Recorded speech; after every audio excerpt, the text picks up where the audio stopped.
Hello mga idol, ituturo ko kayo dito sa loob ng bahay ng aming resort na pinuntahan. O eto, una sa lahat dito tayo pupunta sa banda nito, puro plywood charet.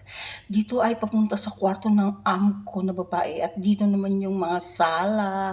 Ito yung kusina na maliit, magluto ka ng itlog dyan. Itlog lang pwedeng lutuin at magpainit ng mainit na tubig saka hotdog. Ayun yung kasama ko, may hawak siyang walis. Ayan yung kapaligiran mga lodge. May swimming pool, ayan, papakita ko dito. Dito yung papunta sa kwarto ng alaga kong babae. Ayan, dito yung kanyang banyo. Ayan, parang mga kabinet lang ang style ng plywood pero mga kwarto-kwarto ito mga lodi. O ayan, ayan yung kanyang bed. Ayan din yung kanyang mga gamit. Ang ganda, 'di ba? Sa harap niyan, bubuksan mo yung pinto na 'yon is swimming pool na.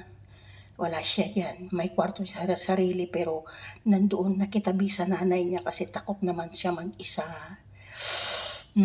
So ito yung sala mga lodi, napakaganda. At napakagandang stay dito. Gustong-gusto ko. Ito naman yung banyo. Ayan, yung mga tasa-tasa pa yung banyo nila, 'di ba? Ayan, yung malaking tasa. Nagulat ako nung pagdating ko dito, may malaking tasa. Grabe. Oh, ito naman yung papunta sa kusina, dun sa labas, yung pinto na yon. Ito yung lamesa, mga lods.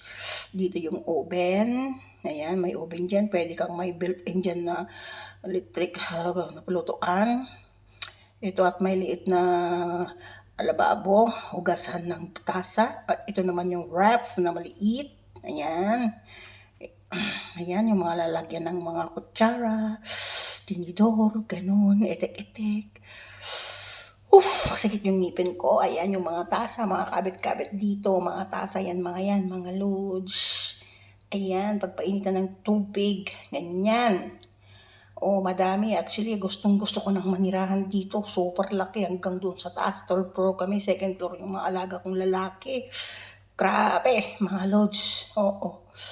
Ayan, nakaimpake na kami kasi aalis na kami nito, pauwi na kami, mga lods. O, ayan, yung mga gamit namin. Tulog pa yung mga amo ko. Yan, papunta yung kwarto ng madam ko yun. Yung banda doon. So, ayan, mga lods.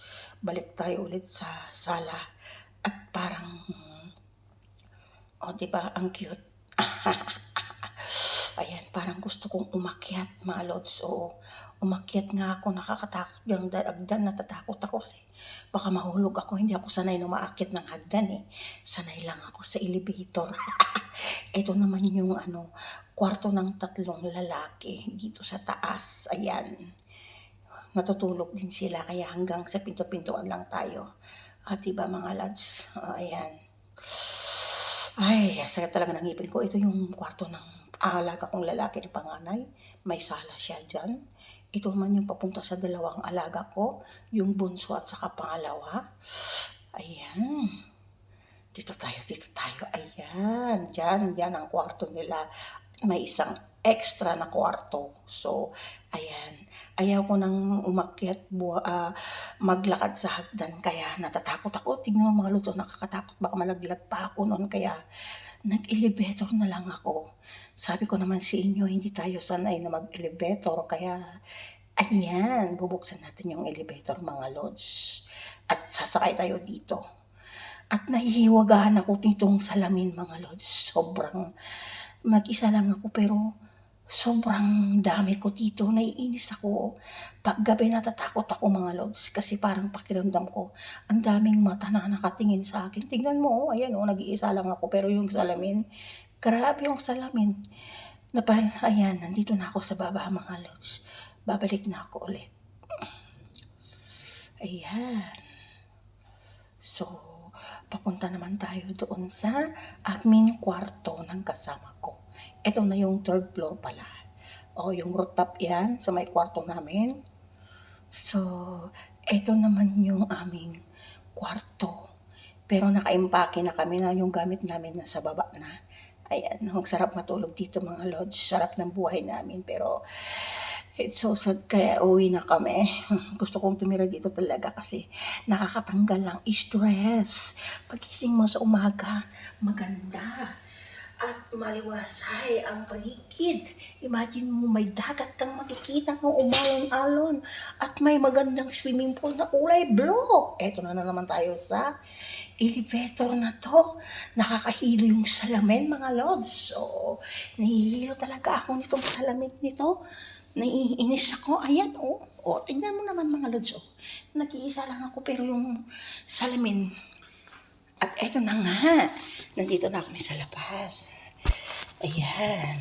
Oh, ready na kami pauwi pero yung mga maamo ko tulog pa sila. Ang mga katulong talaga pag the best talaga ang katulong.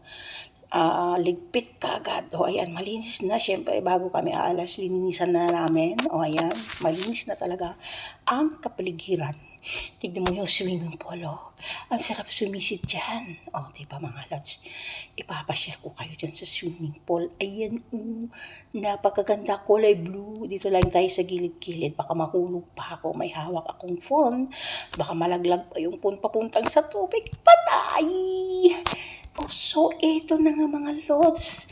O, kita na yung swimming pool at dagat. O, diba? Para may remembrance naman ako kahit hindi ako naligo dyan sa dagat na yan. O, diba?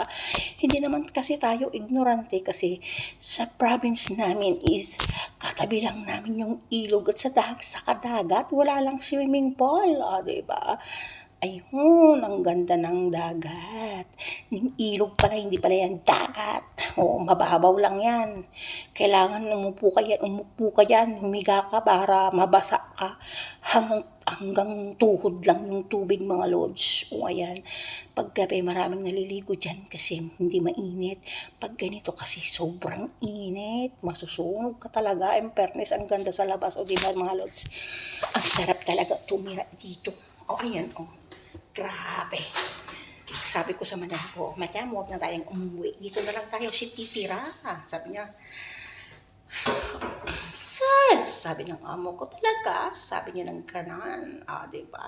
Pati ako gusto ko rin tumira dito, pero hindi naman natin bahay to. Sabi ng amo ko, ayan, papunta pala sa taas.